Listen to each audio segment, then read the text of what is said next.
40 লাখ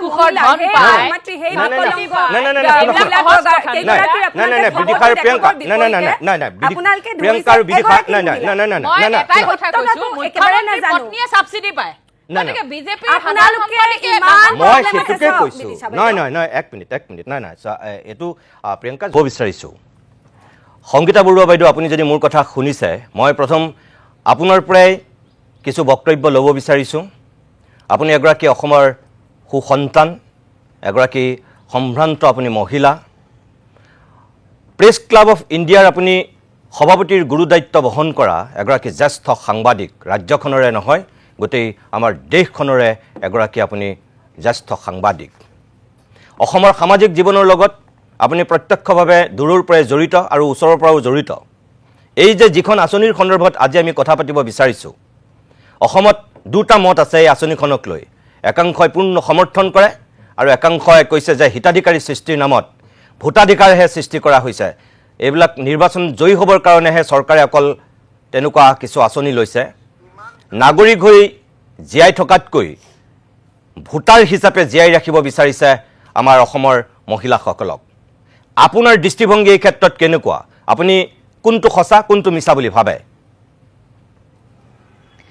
হয় নমস্কাৰ মই এটা কথা ক'ব বিচাৰিম যে আমিতো সাংবাদিকহে আমি কোনো পলিটিকেল পাৰ্টিৰ না অপ'জ কৰোঁ না ছাপোৰ্ট কৰোঁ আমি সময়টো বান্ধি ৰাখোঁ ডেইলি ৰিপৰ্টিং বা কমেণ্টাৰীৰ ওপৰত যাত গৈ পাৰ্ট অফ হিষ্ট্ৰী হয়গৈ চ' মই এই আঁচনিবোৰ তেনেকৈহে চাওঁ সেইকাৰণে প্ৰথম কথাটো আপোনাৰ মই এতিয়া আপোনালোকে কৈ আছে যে ইমান হাজাৰ কোটি টকা আজি দিয়া হ'ল তাৰ আগতেও এই আঁচনিবোৰ চলি আছে তাৰ মানে আৰু বহুত কোটি টকা গৈছে এই কোটি টকা ক'ৰ পৰা আহিছে মোৰ প্ৰথম ইণ্টাৰেষ্টটো সেইটো এজ এ জাৰ্নেলিষ্ট আমি কিবা ধাৰ লৈ পেলাই এই কোটি টকা দিছোঁ নেকি এই কথাটো আমি প্ৰথমে চাব লাগিব কাৰণ বেংকেও যেতিয়া আপোনাক পইচা দিব আপুনি ভাবে কেনেকৈ পইচাখিনি ওলাব তাৰ চিন্তা কৰে ন চ' সেইকাৰণে প্ৰথম চিন্তাটো হৈছে যে এইটো ক'ৰবাত আমাৰ অসমৰ চৰকাৰৰ টেটুত ধাৰ লাগিছে নেকি যদি ধাৰ লাগিছে তেতিয়াহ'লে এই ধাৰ কেনেকৈ পূৰ্ণ কৰিব প্ৰথম কথাটো হৈছে সেইটো কাৰণ এইবোৰ ৱেলফেয়াৰ স্কিম হয় হিতাধিকাৰী মানে এখন ৱেলফেয়াৰ স্কিমৰ বেনিফিচিয়াৰী পলিটিক্স আহি গৈছে অসমতো আৰু ভাৰতৰ চবৰ জেগাত আহিছে কিন্তু ৱেলফেয়াৰৰ ষ্টেটবোৰ যেতিয়া আপুনি দেখে কানাডা বা এনেকুৱা ধৰণৰ এইবোৰ বিগাৰ এক্সাম্পল সেইবোৰত যদি আপুনি দেখে যে ৱেলফেয়াৰ ষ্টেটৰ বস্তুটো এটা কমি আহিছে ক্ৰমাতে মানে তাৰ মানে ষ্টেটৰ কাৰণে বহুত ধাৰ হৈ যায় আৰু ধাৰবোৰ মানে পূৰ্ণ কৰিব নোৱাৰে চ' সেই এটা অৱস্থাত আমি কিন্তু এতিয়া ভাৰতবৰ্ষত এনেকুৱা ধৰণৰ এটা ছিষ্টেম দেখি আহিছোঁ সেইটো এটা প্ৰথম মোৰ মানে ৰিয়েকশ্যন আৰু 2 নম্বৰ কথাটো হৈছে যে মই গোলাঘাটৰ ছোৱালী আজি আহিছোঁহে মই অসমৰ পৰা মই গৈয়ে থাকোঁ আৰু তেতিয়া মই মানুহৰ লগত কথা পাতোঁ যেতিয়া এই বিভিন্ন আঁচনি অৰুণোদয় হওক অন্য ধৰণৰ আঁচনি এতিয়া 10,000 টকা কোনোবাক দিছে আজি এতিয়া 9,000 পাইছে তেতিয়া মানুহবোৰক সুধিলে দুটা ধৰণৰ কথা মই পাওঁ সেইটো হৈছে মহিলাসকলে কয় যে আমাক যদি নেযাওঁ বা নকৰোঁ আমাক অলপ ধমকিও দিয়া হয় যে আপোনাৰ এই পইচাটো কাটি দিব হা আৰু আপুনি আহিবই লাগিব সেইকাৰণে ইমানখিনি পইচা দিলে ক'ৰবাৰ মিটিঙলৈও যাব লাগে অনবৰতে তেওঁলোক বিজি হৈ থাকে এইটো বস্তু তেওঁলোকে অকণমান কৈছে আৰু 2 নম্বৰ কথাটো হৈছে যে পাৰ্টিৰ কামলৈ যাব লাগে তাৰমানে হা তেতিয়া আৰু মই তেতিয়া সুধিছোঁ যে আপোনালোকে যদি 1250 টকা পায় আপোনাৰ ঘৰত কি কাম হয় মানে বহু মহিলাই কয় যে 1.5টা গেছ লাগে কিন্তু সেই 1.5টা গেছৰ পইচাটো নাহে হেনো এনেকুৱা ধৰণৰ কথাবোৰ কয় তাৰ মানে ক'ৰবাত পূৰ্ণ হৈছে নে নাই হোৱা এই অকণমানি পইচাটো লৈ যদি পায় তেওঁলোক অনবৰতে বিজি হৈ থাকিব লগা হৈছে নিজৰ কামো এৰি থৈ যাব লগা হৈছে তাৰ মানে এইটোতো এটা চাকৰি নিচিনাকৈ পৰিণত হৈছে কিন্তু বহুত কম টকাৰ চাকৰি তাৰ মানে এইটো হা আৰু কেনেকুৱা ধৰণৰ চাকৰি এইটো ডেমক্ৰেচিত যদি আপুনি ৱেলফেয়াৰ স্কিম দিছে এখন চৰকাৰে পাৰ্টিয়ে দিয়া নাই চৰকাৰেহে দিছে আৰু চৰকাৰে যেতিয়া চৰকাৰৰ আমাৰ টেক্স পেয়াৰৰ পইচা দিয়ে তেতিয়া আকৌ পাৰ্টিৰ কামত লগাইছে নেকি তাৰ মানে আপুনি ডেমক্ৰেচিত চিটিজেন হিচাপেহে আপুনি পাইছে নাগৰিক হিচাপে আপুনি পাইছে নে আপুনি এইটো কোনোবা পলিটিকেল পাৰ্টি ছাপোৰ্ট কৰিবলৈ কাৰণে পাইছে তাতে আৰু এটা প্ৰশ্ন আহে মই গোটেই নৰ্থ ইষ্টৰ ইলেকশ্যন এইবোৰ কাভাৰ কৰোঁতে মই দেখোঁ আগতে কংগ্ৰেছৰ দিনতো মই দেখিছিলোঁ এই মণিপুৰ চনিপুৰ এনেকুৱা ধৰণৰ জেগাবোৰত পইচা লৈ পেলাই ভোটবোৰ লয় কিন্তু সেইটো এতিয়া লেজিটিমাইজ হৈছে নেকি যে টেক্স পেয়াৰৰ পইচা দিয়া হৈছে লেজিটিমেটলি আৰু কিন্তু ভোট খোজা হৈছে তাৰ নামত এতিয়া চিফ মিনিষ্টাৰে যিটো কৈছে যে মই ইমানখিনি দিম সিমানখিনি দিম এতিয়া ভোটটো দিব নে নিদিব তো সেই তাৰ মানে মোৰ পইচা টেক্স পেয়াৰৰ পইচা লৈ পেলাই আপুনি এটা ভোট খুজি আছে নেকি সেইটো এটা মই এজ এ সাংবাদিক মোৰ এইটো এটা নজৰলৈ কথাটো আহিছে আৰু সেইটো যদি সঁচাই হৈছে বা কোনোবাই যদি এনেকে ভয়ো খুৱাইছে যে আপুনি নাহিলে পাৰ্টি কামত নাহিলে আপোনাৰ ভোট এইটো কাটি দিয়া হ'ব কিন্তু কোনোবা মই ভাবো যে অধিবক্তা বা ইমান আছে অসমত PIL এখনো ফাইল কৰিব লাগে চাগে কোৰ্টত কাৰণ এইটো কেনেকে এটা ওয়েলফেয়াৰ স্কিমক লৈ পেলাই আপুনি কেনেকে আকৌ ভোটটো খুজিছে মানে আপুনিটো ষ্টেট হে আপুনি গভৰ্ণমেণ্ট আপুনি পাৰ্টিৰ পৰা দিয়া নাই পাৰ্টিৰ নিজৰ ফাণ্ডৰ পৰা দিছে এইটো বেলেগ কথা কিন্তু এইটো ষ্টেটৰ পৰা দিছে আপুনি এইটো ষ্টেটৰ স্কিম চ' সেই তেনেকুৱা ধৰণৰ প্ৰশ্ন কিছুমান আছে ডেমক্ৰেচিত কাৰণ চিটিজেন হৈ যদি পাইছে বঢ়িয়া অ'কে আৰু যদি নহয় বোলে পাৰ্টি ছাপোৰ্ট কৰিবলৈ পাইছে তেতিয়া কিন্তু মই ভাবো যে কোৰ্টৰ কোনোবাই দুৱাৰ ঢুকিয়াব লাগে কাৰণ এইটো বস্তু ক্লিয়াৰ হ'ব লাগে সেইটো এটা কথা আৰু 2 নম্বৰ লাষ্টলি মই এটা কথা ক'ব বিচাৰিম যে যিহেতু মই দিল্লীত বেছিভাগ মানে খুব গৰ্ব কৰোঁ অসমীয়া মহিলা হিচাপে আৰু মই অসমীয়া মহিলাৰ কথা খুব কওঁ যে আমি জয়মতী দেশৰ আমি মানে সতী সাদিনী দেশৰ আমি ৰাজবালা দাসৰ ঘৰৰ আমি মূলা গাভৰুৰ মানে হেৰি ইনহেৰিটাৰ এনেকে ধৰণৰ কিছু কনকলতা চন্দ্ৰবাবু শইকীয়ানী এই কথাবোৰ যেতিয়া আমি কওঁ মানে মামনি ৰয়ছম গোস্বামী খুব শক্তিশালী মহিলা মানে যাৰ নেকি নিজৰ এটা আছে মানে নিজৰ হেৰিখিনি আছে তাৰপিছত যদি আমি অকল মহিলাক অকল নেশ্যনেল মিডিয়াত এইবোৰত এনেকে খালি কিছুমান সৰু সৰু ভোজনী বুলিয়ে ক'লো বাৰু এই তেনেকুৱা দান দক্ষিণা পাই নাচি আছে বা ফূৰ্তি কৰি আছে এই তেনেকুৱা এটা যদি ইম্প্ৰেশ্যনো অসমীয়া মহিলাৰ কাৰণে আহে মোৰ অসমীয়া মহিলা হিচাপে অকমান মোৰ অকমান দিগদাৰী এটা লাগে অকমান মানে মনটো কোচ খাই আহে সেইটো ক'ব লাগিব সেইকাৰণে সিমানখিনিয়ে কথা কিন্তু মই ভাবো যে আপোনালোকে যিটো চলাইছে এতিয়া মই দেখিছো তাত এগৰাকী দুগৰাকী মহিলা এনেকে কৈছে যে আমি এতিয়া কিবা কিবি কৰিবলৈ পাৰিছো যদি সেই পইচা আকৌ ভাল কামত হৈছে তেতিয়াহ'লেতো ভাল কথা কিন্তু সেই পইচায়ে যদি এতিয়া 10,000 টকাৰ যদি চাকৰি এটা যদি পালেহেঁতেন তেওঁতো এক বছৰলৈ লাখপতি বাইদেউ হ'বলৈ ৰখিব নালাগে তেওঁ কিন্তু 10 মাহতে হ'ব আৰু নিজ অন্য কোনোবা পাৰ্টিৰ কামলৈ জবৰদস্তিও যাব নালাগে ইচ্ছামতে গৈছে বেলেগ কথা কিন্তু জবৰদস্তিও যাব নালাগে চ' সেই তেনেকুৱা এটা বস্তু মই ভাবিছো যে এজ এ ডেমক্ৰেচিত মানে চিটিজেন হৈ জীয়াই থকাটো মোৰ হিচাপে কাৰণ মানুহ হৈছে একদম প্ৰভুত্ব মানুহ হৈছে মানুহৰ কামৰ কাৰণেই ডেমক্ৰেচি আছে তাত আকৌ কোনোবা পলিটিকেল পাৰ্টিৰ কাৰণে আপুনি ভোট দিবৰ কাৰণে এইটো আমাৰ পইচাটো লগাইছে মই তাত অকমান এজ এ জাৰ্নেলিষ্ট কিন্তু মই অকমান মানে ডাউটফুল এই বস্তু নিশ্চয় সংগীতা বৰুৱা পিছাৰটি মই ধন্যবাদ জনাইছোঁ আপুনি প্ৰথমতে এই বক্তব্যখিনি ৰখাৰ কাৰণে মই আকৌ পৰৱৰ্তী সময়ত আপোনাৰ কাষলৈ যাম আপুনি অকণমান ৰ'ব লাগিব সংগীতা বৰুৱা পিছাৰটি বাইদেৱে কিছু সময়ৰ পূৰ্বে নতুন দিল্লীৰ পৰা যিখিনি বক্তব্য ৰাখিছে তাৰপিছত মই দ্বিতীয়বাৰৰ কাৰণে আপোনাৰ ওচৰলৈকে আহিছোঁ আজি যিটো বিষয় আপুনি গমেই পাইছে সামগ্ৰিকভাৱে আপোনাৰ এই ক্ষেত্ৰত চিন্তাধাৰাটো কেনেকুৱা এই হিতাধিকাৰীয়ে কিমানখিনি আমাৰ অসমীয়া মহিলাক শক্তিশালী কৰিব নে একো শক্তিশালী নকৰে দুৰ্বলে কৰিব সংগীতা বৰুৱাই কৈছিল যে যদি সঁচাকৈ ভাল কামত ব্যৱহাৰ কৰে তেতিয়াহ'লেতো কথাটো ভাল কথা কিন্তু মুখ্যমন্ত্ৰীয়ে যিটো ভোট দিব নে নিদিয়ে কথা কৈছে যে এইটো কেতিয়াও হ'ব নালাগে তেওঁ এইটো নিৰ্বাচনী জয় পৰাজয়ৰ অংকত যদি এইটো ব্যৱহাৰ কৰিছে এইটো কেতিয়াও সমৰ্থনযোগ্য হ'ব নোৱাৰে নাথ ছাৰ আপোনাৰ বক্তব্য কি এই ক্ষেত্ৰত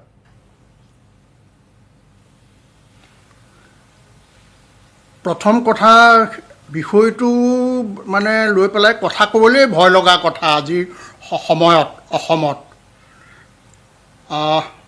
বাটে ঘাটে মেলে মিটিঙে যিবিলাক কথা দেখিছোঁ যি ধৰণৰ কথা কোৱা হৈছে আৰু আমাৰ সন্মানীয় মুখ্যমন্ত্ৰীগৰাকীয়েও মই অকণমান আগতে তেখেতে ক'ৰবাত কোৱা শুনিলোঁ যে ভোটটো কাক দিব বিজেপিক দিবনে নিদিয়ে তাৰমানে গোটেই কথাটোৰ অন্তৰালত কি সোমাই আছে সেই কথাটো একদম স্পষ্ট হৈছে দেখোন আৰু মই দেখোঁ যে ইয়াৰ পিছত আৰু ক'বলগীয়া বৰ বিশেষ কথা নাথাকেই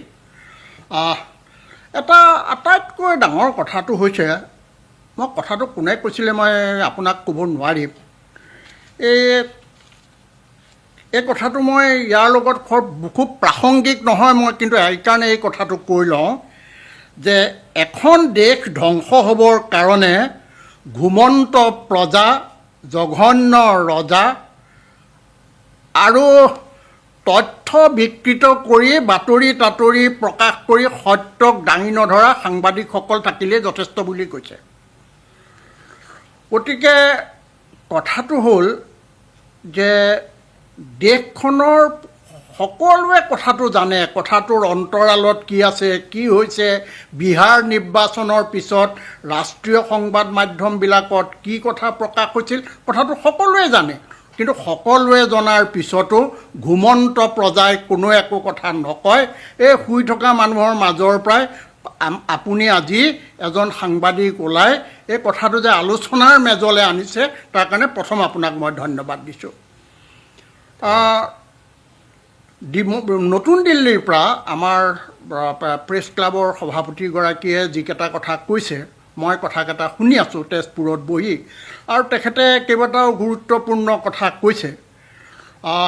মই এটা কথা ভাবোঁ যে এই যে অৰুণোদয় আঁচনিৰ ধন, এই আঁচনিৰ ধন মহিলাসকলে যে পাইছে, মহিলাসকলে পোৱাত মই বাধা নিদিওঁ, কিন্তু আটাইতকৈ মই ডাঙৰ কথাটো লক্ষ্য কৰিম যে আঁচনিৰ ধন পোৱা যিসকল মহিলা, যিসকল আমাৰ অসমৰ আটাইতকৈ সন্মানিত মহিলা, কাৰণ মহিলাক আমাৰ অসমত বেলেগ দৃষ্টিৰে চোৱা হয়, গতিকে সেই মহিলাসকলৰ যিটো সম্ভ্ৰম, সেই মহিলাসকলৰ যিটো মৰ্যাদা আৰু সেই মহিলাসকলৰ যিটো আত্মশক্তি, যি সম্ভ্ৰমে, যি আত্মমৰ্যাদাই, যি আত্মশক্তিয়ে এখন সমাজত বিশেষ ধৰণে ক্ৰিয়া কৰিব পাৰে। আৰু সেই কথাখিনিকে অকণমান আগতে দিল্লীৰ পৰা যিগৰাকী সভাপতি মহোদয়ে অংশগ্ৰহণ কৰিছে, তেখেতে সেই কথাখিনি কৈছে। তেখেতে আমাৰ অসমৰ কেইবাগৰাকীও বিদুষী মহিলা, অসমৰ কেইবাগৰাকীও বিদ্ৰোহী মহিলা, অসমৰ ইতিহাসৰ কেইবাগৰাকীও মহিলা সকলোৰে উদাহৰণ টানি আনি তেখেতে কথাবিলাক কৈছে। আৰু আমি যেতিয়াই আমাৰ অসমীয়া নাৰীৰ সম্ভ্ৰম, অসমীয়া নাৰীৰ আত্মশক্তি, অসমীয়া নাৰীৰ আত্মমৰ্যাদাৰ কথা কওঁ, তেতিয়াই আমি সেই উদাহৰণবিলাক টানি আনি অসমীয়া মহিলাক সেই একেখন মঞ্চত আমি উপস্থাপিত কৰোঁ, কৰি আমি সেই দৃষ্টিৰে আমি সকলোৱে মহিলাসকলক চাওঁ। কিন্তু মই সিদিনা এটা দীঘলীয়া যাত্ৰা কৰি আহোঁতে মই ধেমাজি অঞ্চলৰ মাজত, মই বিস্তৃত অঞ্চল, প্ৰচণ্ড ৰ'দত মহিলাসকল যেতিয়া থিয় হৈ আছে, মই কাষতে গাড়ীখন ৰগাই এগৰাকী মানুহক সুধিলোঁ যে কিয় এই মহিলাসকল থিয় হৈ আছে। সেই মানুহগৰাকীয়ে মোক এটাই কথা ক'লে যে এইসকল অৰুণোদয় পোৱা মহিলা, তেখেতসকল আহিবই লাগিব, তেখেতসকল ৰাস্তাত এনেকৈ থিয় হ'বই লাগিব।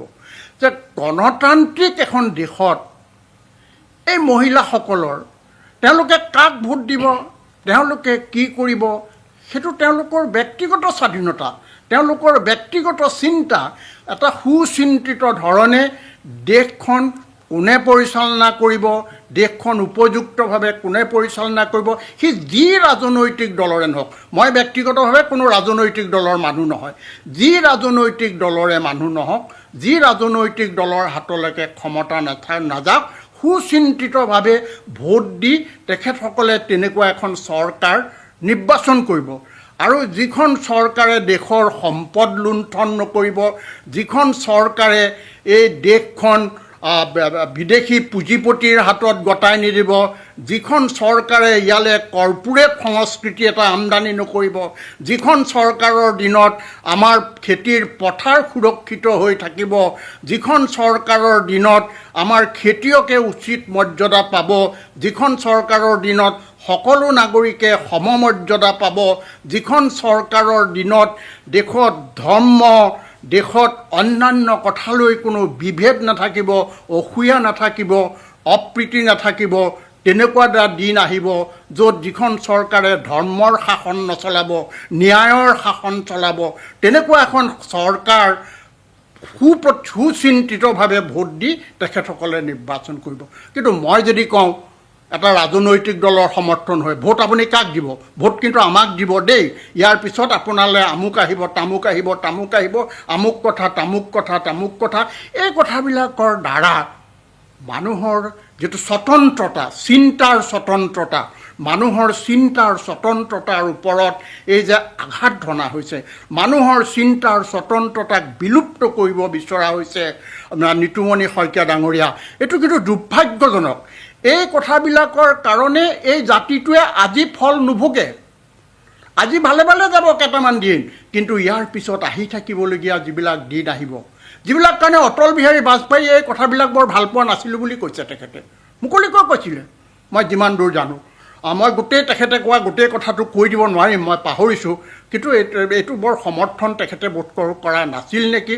গতিকে এই যিবিলাক কথা, এই মানুহৰ যিটো স্বতন্ত্ৰতা, মানুহৰ যিটো স্বকীয় যিটো চিন্তা, আৰু এই স্বকীয় চিন্তাটোৱে মানুহজনক যেতিয়া ক'ব যে এখন গণতান্ত্ৰিক দেশৰ যিটো সৰ্বোপৰি ক্ষমতা, সেই ক্ষমতাটো ৰজাক নিদি প্ৰজা হিচাপে আমি আপোনাৰ হাতত চমজাই দিছোঁ, আৰু সুচিন্তিতভাৱে বিবেচনা কৰি আপুনি ৰাজ্যখনৰ, দেশখনৰ কল্যাণৰ কাৰণে এখন গণতান্ত্ৰিক চৰকাৰ গঠন কৰিবৰ কাৰণে আপুনি ভোট দিয়ক। কিন্তু যদি এনেধৰণৰ প্ৰলোভনেৰে কামবিলাক কৰিবলৈ যোৱা যায়, আৰু মানুহবিলাকক যদি কোৱা হয় যে তালৈ নগ'লে আপোনাক ৰাস্তাত থিয় নহ'লে অৰুণোদয় কাটি দিম, মিটিঙলৈ নগ'লে অৰুণোদয় কাটি দিম, নাই, যদি এখন কল্যাণকামী দেশত মানুহৰ কল্যাণ সাধনৰ কাৰণে যদি মানুহক দুটা পইচা দিছে দিয়ক, তাৰ মই একেবাৰে বিৰোধিতা নকৰোঁ। কোনোবাই তাৰে এহাল ভালৰ গৰু কিনিব পাৰে, কেইটামান ছাগলী কিনি ব্যৱসায় কৰিব পাৰে, সৰু সুৰা দোকান এখন দিব পাৰে, কিবা কৰিব পাৰে, এইখিনি কৰক। আৰু মহিলাসকলে এটা অধিকাৰ পাওক, সেইটোত মোৰ ক'বলগীয়া একো নাই সেই অধিকাৰটোৰ ক্ষেত্ৰত, কিন্তু অধিকাৰ আৰু আত্মসন্মান আৰু তেখেতসকলৰ যিটো মৰ্যাদা, তেখেতসকলৰ যিটো সম্ভ্ৰম, এইটো এটা একদম সম্পূৰ্ণ বেলেগ বস্তু। গতিকে মই ভাবোঁ যে এই কথাবিলাক খুব সুচিন্তিতভাৱে কৰি আগবাঢ়িলে ভাল হ'ব। আৰু যিসকল লোক আছে সমাজত, যিসকলে কথাটো দেখিও টোপনি গৈ আছে, তেখেতসকলেও অকণমান সাৰ পোৱা ভাল। ঘুমন্ত অৱস্থাত থকাটো ভাল নহয়, তেওঁলোকেও দুই এটা কথা মুকলিকৈ কোৱা ভাল, ভালৰ কাৰণে, আহি থাকিবলগীয়া দিনবিলাকৰ ভালৰ কাৰণে। মই ইয়াতকৈ দীঘলীয়া কথা পিছত মোৰ পাল আহিলে মই আৰু দুটা ভাল বাৰু ছাৰ, বহুত ধন্যবাদ। আপুনি খুব নিজস্বভাৱে আপুনি কথাখিনি উপস্থাপন কৰাৰ কাৰণে আপোনাক ধন্যবাদ জনাইছোঁ। মই কেশৱ গগৈ ডাঙৰীয়া, মই এতিয়া ষ্টুডিঅ'লৈ আহিছোঁ। দুয়োগৰাকী বিশিষ্ট ব্যক্তি, এগৰাকী জ্যেষ্ঠ সাংবাদিক, আনগৰাকী অৱসৰপ্ৰাপ্ত অধ্যাপক। তেখেতে নিজেই কৈছে যে তেখেত কোনো ৰাজনৈতিক দলৰ লগত জড়িত নোহোৱা ব্যক্তি, আৰু তেজপুৰৰ সকলো মানুহে জানে যে এগৰাকী বিশিষ্ট শিক্ষাবিদ হিচাপে, সাহিত্যৰ লগত জড়িত ব্যক্তি হিচাপে তেজপুৰ সাহিত্য সভাৰো তেখেত এটা সময়ৰ সভাপতি। গতিকে তেখেতে খোলাকৈ কথাখিনি কৈছে। আপুনি কি বুলি ভাবে যে সঁচাকৈ সংগীতা বাইদেৱে যেনেকৈ ক'লে, নাথছাৰে যেনেকৈ ক'লে, এনেধৰণৰ আঁচনিৰ সুপ্ৰয়োগটো তেওঁলোকে স্বাগতম জনাইছে, কিন্তু অসমীয়া মহিলাৰ যিটো সম্ভ্ৰম, যিটো স্বাভিমান, সেইটোৰ ক্ষেত্ৰত তেখেতসকলৰ কথাখিনিত অলপ আপত্তি আছে। তাৰমানে অসমীয়া মহিলাৰ যিটো মানে মৰ্যাদা ক'ৰবাত লাঘৱ কৰা হৈছে নেকি? তাৰমানে ছাৰে যিখিনি কথা কৈছে এইখিনি 100% শুদ্ধ কথা কৈছে। ছাৰৰ বিষয়ে মই জানো। হয়, মোৰ কথা হ'ল কি, ছাৰৰ যিটো ক্ষোভ আৰু আধুনিকভাৱে চিন্তা চৰ্চাৰে সাংবাদিকতা কৰা দিল্লীৰ যিগৰাকী প্ৰেছৰ সভানেত্ৰী, তেখেতলোকে কথাবিলাক বৰ ভালদৰে বিশ্লেষণ কৰিছে। মোৰ কথা হ'ল কি, অসমৰ অধিক সংখ্যক ভাল চিন্তাবিদে এই কথাখিনি জানে যে এই অৰুণোদয় আঁচনি মানে মহিলাৰ সবলীকৰণৰ ক্ষেত্ৰত মহিলা উদ্যমিতাই হওক, অৰুণোদয় আঁচনি হওক, এই আঁচনিয়ে যে এটা আত্মঘাতী ৰূপ ল'বগৈ এটা সময়ত, এই কথাখিনি জানে। আৰু এইটো যে নাগৰিকক হিতাধিকাৰীলৈ ৰূপান্তৰ কৰি ভোট খোজাৰ যে এটা প্ৰক্ৰিয়া আৰু ভোট টনাৰ যে এটা আকৰ্ষণ, এই কথাটো সকলোৱে জানে। কিন্তু এইখিনি কথা আমাৰ মুকলিমূৰীয়াকৈ ক'ব লাগে। মুকলিমূৰীয়াকৈ কোৱাৰ ক্ষেত্ৰত কিন্তু কিছুমানে কৃপণালি কৰিছে। আজি ধৰক তেওঁৰ সৈতে মই আপোনাক কৈছোঁ, তেওঁ মোৰ ভাতৃপ্ৰতিম, কিন্তু মই আজি ক'বই লাগিব এইবিলাক কথা যে তেওঁ যিটো আঁচনি লৈছে, এই আঁচনিৰ দ্বাৰা মহিলাবিলাকক অৱনতি ঘটোৱাহে হ'ব। কেনেকৈ? তেওঁলোকৰ অৱনতিৰ কাৰণ এইটোৱে হ'ব, আপুনি চাওক আজিৰ তাৰিখত, মই অকণমান আগত যাওঁ, হিতেশ্বৰ শইকীয়াই কওক, প্ৰফুল্ল মহন্তই কওক, তৰুণ গগৈয়ে কওক বা সৰ্বানন্দ সোণোৱালেই কওক, এওঁলোকে এনেধৰণৰ আঁচনি মানে টকা পইচা আনি ধাৰ লৈ পেলাই এই কামটো কৰা নাছিল। তেওঁ মানুহক অলপ কৰ্মক্ষম হৈ থাকিবলৈ এটা সুবিধা দিছিল। আজি আজি মই কোনো দলৰ মানুহ নহয়, কিন্তু এই দৃষ্টিভংগীটো বেচেৰা সৰ্বানন্দ সোণোৱাল ডাঙৰীয়াও আছিলে। কিন্তু এইখেতে ভাবিছে, এইখেতৰ ইমান সন্দেহ সংশয় হৈছে যে তেওঁ উদ্যমিতা আঁচনিৰ নামত আপুনি চাওক 126টা বিধানসভালৈ গৈছে। তেওঁ গৈছে কিহত? ইউৰোপেটত গৈছে, তেওঁ হেলিকপ্টাৰত গৈছে। তাত কিমান টকা খৰচ হৈছে? সেইখিনি পইচাটো অপচয় হৈছে। তেখেতলোকে নিজেই কৈছে, বিজেপিয়ে দিল্লীৰ পৰা কৈ আছে যে ডিজিটেল ছিষ্টেমত চব কাম হ'ব। ডিজিটেল ছিষ্টেমত সেই মহিলাবিলাকক পইচা দিলে হ'ল। যেতিয়া তেওঁলোকে মহিলা উদ্যমিতা আঁচনিটো আৰম্ভ কৰিছিলে, তেতিয়া মোৰ প্ৰথম মিটিংখন মনত আছে, বিহালীত হৈছিলে সেইখন। আচ্ছা। আৰু তাৰপিছত তাৰ বহুদিনৰ পিছত গহপুৰত হৈছে। গহপুৰত 33,000 মহিলাক দিছে। সেইবিলাকতো ডিজিটেল ছিষ্টেমত দিব পাৰে পইচা। ইমান কোটি কোটি টকা লছ কৰিছে, মানে অপব্যয় কৰিছে। আৰু সমান্তৰালভাৱে আপোনালোকে চাওক যে ধাৰো লৈছে তেনেকৈ। গতিকে তেওঁলোকেতো ভাৰসাম্যটো ৰাখিব পৰা নাই। গতিকে এতিয়া জনসাধাৰণ বিপাঙত পৰিছে। আৰু মহিলাসকলৰ হৃদয় বহুত কোমল, ভাবে যে খুব ভাল কাম কৰিব, উঠি অহা এজন উদীয়মান ল'ৰা মুখ্যমন্ত্ৰী হৈছে। গতিকে তেওঁ যি কৈছে সেইটোৱে হৈছে। 126টা বিধানসভা সমষ্টিৰ বিধানসভাৰ বিধায়কবিলাকে যিবিলাক কথা কয়, আজিতো কথা একোৱেই নকয়। খালি তেওঁলোকে দুই এটা কথা কোৱা শুনো বিধানসভাত, যে আমাৰ 8,000 স্কুল বন্ধ হৈ যাব এতিয়া, যেতিয়া আন এজন বিধায়কে প্ৰশ্ন কৰে। আজি অসমত স্কুল বন্ধ হৈ গৈছে, দেশখনৰ যিটো অৰ্থনৈতিক মানে যিটো ৰাজহাড় সেইটো ভাগি গৈছে। কিন্তু তেওঁ এই আঁচনিবিলাক দি আছে। এই আঁচনিবিলাকৰ কথা লগত ভৱিষ্যত প্ৰজন্মৰ কথা জড়িত হৈ আছে। গতিকে ভৱিষ্যত প্ৰজন্মটো কি হ'বগৈ? মহিলাসকলে এইটো মানুহ এতিয়া বিভ্ৰান্তত সেইটোতে পৰিছে। আপুনি এতিয়া কৈছে যে এইটোৱে অসমীয়া মহিলাক বা আমাৰ সমাজখনক লাভান্বিত কৰাতকৈ আপুনি কৈছে যে ৰাজহাড় ভাঙি পেলাব বুলি কৈছে। কিন্তু মুখ্যমন্ত্ৰীয়ে কৈছে এইটোত স্বাৱলম্বী হ'ব আৰু এইখিনিৰ খুব প্ৰয়োজন আছে অসমীয়া মহিলাক উঠাই অনাৰ ক্ষেত্ৰত, ওপৰলৈ নিয়াৰ ক্ষেত্ৰত। এই আঁচনিখনে যথেষ্ট সহায় কৰিব বুলি কৈছে। অসমত আপুনি মহিলাৰ কাৰণে বহুমুখী যদি উদ্যোগ স্থাপন নকৰে, তেনেহ'লে কেতিয়াও মহিলা উপকৃত নহয়। আজি চাওক, এটা সময়ত তৰুণ গগৈ দিছে, মই কোনো দলৰ সমৰ্থক নহয় বুলি কৈছোঁ বাৰে বাৰে। মই এটা কথা কৈ আছোঁ যে তৰুণ গগৈ ডাঙৰীয়াই এই যে সূতা দিছিলে, আগতে চৌত আৰু আমাৰ এইটো কিবা ফাগুন মাহত তাঁতৰ খটখটিখনি, আজি কিন্তু আপুনি আচৰিত হ'ব, আজি অলপ দিনৰ পৰা খালি টকাৰ খটখটনি। তই পাইছ নাই, তোৰ নাম শুনি উঠিছেনে নাই? এগৰাকী মহিলা মোক এতিয়া, তেওঁৰ নাম তৰুলতা গগৈ, গহপুৰৰ দুবিয়া, তেওঁ মোক কৈছে যে কেশৱ দা, আপুনিতো মুখ্যমন্ত্ৰীৰ সৈতেও আপোনাৰ সম্পৰ্ক আছিল। বোলো আছিল, এতিয়াও থাকিব। মুখ্যমন্ত্ৰীক কথা ক'ব পৰা আমাৰ এইটো ক্ষমতা আছে। এইবিলাক কথা নকয় কিয়? যে মহিলাই যে কৰ্মদক্ষতা হেৰুৱাইছে, মহিলাৰ যিটো আগৰ গুণ গৰিমা আছিল সেইটো যে হেৰুৱাইছে। আজি এগৰাকী সম্ভ্ৰান্ত মহিলা বা সাধাৰণ মহিলাই গৈ পেলাই 5 কেজি চাউলৰ কাৰণে বা 10 কেজি চাউলৰ কাৰণে সমবায় দোকানত ৰৈ থাকিবলৈ পৰিছে। আমাৰ এই অৱস্থাটো কি? এইটো অৱস্থাত তোমালোকে বিশ্লেষণ কৰি মহিলাখিনি ওলাই আহিব লাগিব। আপুনি এটা কথা মন কৰিছেনে যে আজি তেখেতে যিখিনি কৈছে, চাউল, দালি, নিমখ, তেল সকলো দি পেলাই এতিয়া কিন্তু অহাবাৰৰ পৰা তেওঁ চৰকাৰ হ'লে চাহপাতো দিব বুলি কৈছে। তাৰমানে একোৱেই বাকী নাই আৰু এতিয়া মুখত সনা পাউডাৰ, এইবোৰ চাবোন দিবলৈ বাকী আছে আৰু মোটামুটি। কিন্তু তথাপিও এইটো ভবা উচিত নহয়, অসমৰ মহিলাৰ চিন্তা কিছুমান ক্ষেত্ৰত কোমল হ'লেও কিছুমান ক্ষেত্ৰত বৰ কঠোৰ। কিন্তু অসমৰ মহিলাই 13 বছৰীয়া ভাৰতবৰ্ষৰ আটাইতকৈ কনিষ্ঠ গাভৰুগৰাকী আছিলে, মানে শ্বহীদগৰাকী আছিলে কনকলতা। তো কনকলতাই সেই সময়ত উপলব্ধি কৰিছিল। এতিয়া কিন্তু মহিলাৰ চিন্তাটো এই জুবিনৰ ক্ষেত্ৰত নাই। এইটো প্ৰাসংগিক কৰিবই লাগিব কথাটো। জুবিনৰ ক্ষেত্ৰত মানে কি, আজি এইটো নাভাবিব যে মহিলাই কিবা টকা পাইছে, জাতীয় দায়বদ্ধতা নাই, এইটো নাভাবিব। বহুতো মহিলা আছে, বিজেপিৰ বহুতো মহিলা আছে যিসকলে কয় সেইটো ভোটাধিকাৰ আমাৰ চিন্তা। গতিকে আমি কি কৰিব লাগে, সময়ত কম নহয়। গতিকে মহিলাৰ খংটো যদি মানে বেলট পেপাৰ বা EVM-ত যদি বেলেগ ধৰণে প্ৰকাশ হয়, সেইটো কিন্তু ময়ো গেৰাণ্টি দিব নোৱাৰোঁ। আৰু সেই গেৰাণ্টি তেখেতেও ল'ব পৰা নাই মুখ্যমন্ত্ৰী ডাঙৰীয়াই। নহ'লে তেখেতে আশীৰ্বাদ যাত্ৰা কেতিয়াও নলয়। ক'ৰবাত কিবা এটা খুঁত আছে বুলি মোৰ এটা অনুমান হয়। যাই কি নহওক, মই এতিয়া এটাই আশা কৰোঁ যে আপুনি এটা বৌদ্ধিক চিন্তাৰ এটা আন্দোলন সৃষ্টি কৰক। আৰু আমাৰ যিটো এটা সামাজিক মাধ্যম আছে, এই মাধ্যমত এই কথাবিলাক মহিলাই ভাৱ বিনিময় কৰিব লাগে। আমি কিন্তু বহুত বেয়ালৈ গৈ আছোঁগৈ, আমি সম্পূৰ্ণভাৱে ধ্বংসলৈ গৈ আছোঁগৈ। আজি বহুতে কৈছে যে হিমন্ত বিশ্ব শৰ্মাই মহিলাক কিনি ল'লে, গিলি পেলালে।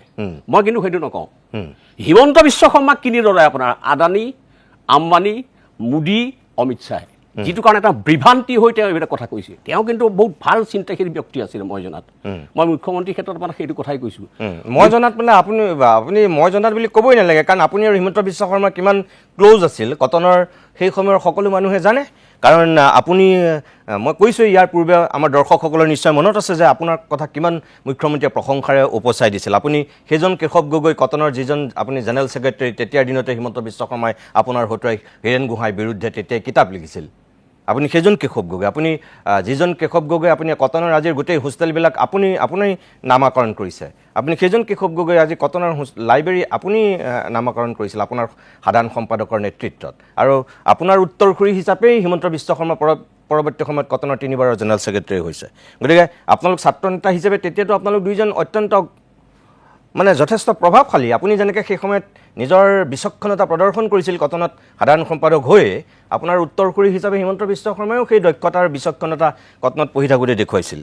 এতিয়াও মই ভাবোঁ যে তেওঁ চিন্তা এতিয়া অকণমান বিবেচনা কৰিব, মানুহে পুনৰ বিবেচনা কৰিব পাৰিতো যে জাতিটো আমি ক'লৈ নি আছোঁগৈ, জাতিটো কিন্তু এটা যে বেয়া ফালে গৈ আছে সেইটো তেওঁ জানে। আৰু মই সেইকাৰণে কৈছোঁ যে যদি তেওঁ আপুনি যে কৈছে তেওঁ জানে, তেওঁ জানি পেলাই তেওঁ সেইটো ভুল কিয় কৰি আছে? তেওঁ গিৰি পেলাইছে এটা শক্তিয়ে, যিটো কাৰণে তেওঁ এইখিনি কাম কৰিব মানে পাৰিছে, কৰিবলৈ বাধ্য নেকি? মই সেইটোৱে ক'ব লাগিব আজি যে আপুনি যদি আপোনাৰ মতে চলে, আপোনাৰ যি সুন্দৰ মানে প্ৰগতিশীল যিটো চিন্তা, সেই চিন্তাইতো অসমখনক অলপ বেলেগ ৰূপত ভাবে। আজি যদি তেওঁ বিজেপিৰ মুখ্যমন্ত্ৰী নহয়, যদি তেওঁ এটা আঞ্চলিক শক্তিৰ মুখ্যমন্ত্ৰী হ'লহেঁতেন তেতিয়াহ'লে তেওঁ এইবিলাক কাম নকৰিলেহেঁতেন। মোৰ ধাৰণা নকৰিলেহেঁতেন, মই সেইটো ভাবোঁ। মোৰ ধাৰণা তেওঁ নকৰিলেহেঁতেন। কিন্তু তেওঁ মানে কি বিবেক আৰু মনৰ মাজত বেলেগ এখন যুদ্ধ হৈ আছে নেকি? নিশ্চয় হৈ আছে, যিটো কাৰণে আপুনি চাওক তেওঁ যিখিনি বস্তু দিছে, তেওঁ কেতিয়াও ৰাজপথলৈ আহিব নালাগে, ৰাজপথত তেখেতে আশীৰ্বাদ ল'ব নালাগে মানুহৰ পৰা। তেওঁ ক'ৰবাত ভয় আছে, মানে আশীৰ্বাদটো খুজি লৈছে, তেওঁ খুজি লৈছে যে মোক আশীৰ্বাদ দিয়ক, পুনৰ বিবেচনা কৰক, মোক আৰু 5 বছৰ দিয়ক। কিন্তু 10 বছৰত আপোনালোকে একো কাম কৰিব নোৱাৰে নহয়। 10 বছৰত আপোনালোকে মাটি ভাটি দিম বুলি কৈছিল, মাটি ভাটি দিব নোৱাৰিলে আপোনালোকে বসুন্ধৰা যি আঁচনি ফেইল হৈছে, 1 নম্বৰ কথা। 2 নম্বৰ আপোনালোকে 1 লাখকৈ চাকৰি দিম বুলি কৈছে, 1,56,000 চাকৰি দিছে, নতুন চাকৰি নহয় নহয়। 5 বছৰত দিলে, 1 বছৰত নোৱাৰিলে, 5 বছৰত দিলে। আপোনালোকে সেইটো নতুন চাকৰি নহয় নহয়, খালী পদবিলাকে সৃষ্টি কৰি দিছে 1,56,000টা। আপুনি এটা ডাঙৰ উদ্যোগ কিয় প্ৰতিষ্ঠা নকৰে? ইয়াত আগতে ৰেল, আপুনি আচৰিত হ'ব, মাকুমত আগতে ৰেল গাড়ী ইঞ্জিন তৈয়াৰ হৈছিলে মাকুমত। আৰু অসমৰ প্ৰথম ডেৰগাঁৱৰ যিটো চেনিকল আছিলে সেইটো বৃহৎ আছিলে। সেই সৰু সৰু কলবিলাক বন্ধ হৈ গ'ল, উদ্যোগবিলাক বন্ধ হৈ গ'ল। তেওঁ কৈছে এতিয়া ছেমি কণ্ডাক্টৰ কেইটা মানুহে চাকৰি পাব? ছেমি কণ্ডাক্টৰ এটা কোম্পানীৰ বস্তু, কোম্পানীৰ লাভালাভী বস্তু। অসম গভৰ্ণমেণ্টে তাৰপৰা কিবা এটা লাভাংশ পাব, GSTটো পাব। মই জনাত আজি এয়াৰপৰ্ট যিটো বনাই আদানীয়ে, তাত গৈতো তেখেতে কেইবাবাৰো গৈছে। মই আচৰিত হৈছোঁ, চিফ মিনিষ্টাৰজন তালৈ গৈছে। এইটো চিফ মিনিষ্টাৰ অসম চৰকাৰে বনোৱা নাই, সেইটোতো হেৰিয়েহে বনাইছে, আদানীয়েহে বনাইছে। তাত গৈ পেলাই মানুহ এনেকৈ যাব লাগে, যাত্ৰী এনেকৈ যাব লাগে। আপুনি চাইছেনে সেইটো? গতিকে সেইটো কোম্পানী এটাৰ আপোনাৰ এটা ব্যৱসায়িক কেন্দ্ৰত গৈ মুখ্যমন্ত্ৰীয়ে তেনেকৈ কোৱাটো উচিত নহয়। নহয়, সেইটো অসমৰ সম্পদ। অসমৰ সম্পদ, কিন্তু সেই তাৰ লাভাংশ কোনে বেছি পাব? অসম চৰকাৰে পাবনে নে আদানীয়ে পাব? সেইটো আপুনি জানে নাজানে? সেইটো হয়, সেইটো আপুনি ঠিকেই কৈছে। ডাঙৰ কথা কিছুমান হৈ আছেতো আমি নজনাকে। আজি আপুনি আৰু এটা মই সেই কথা ক'ব বিচাৰিছোঁ, আজি আদানীক যিটো মাটি ইয়াত দিয়া হৈছে, আদানীক ডিমা হাছাওত, সেই মাটিটো 35 বছৰলৈ দিয়া হৈছে বুলি মই জানো, যিটো মই তথ্য পাইছোঁ। যদি আদানীয়ে ইয়াতে খোপনি পুতি ৰয়, মাটিটো আমাৰ পৰা গুচি যাব।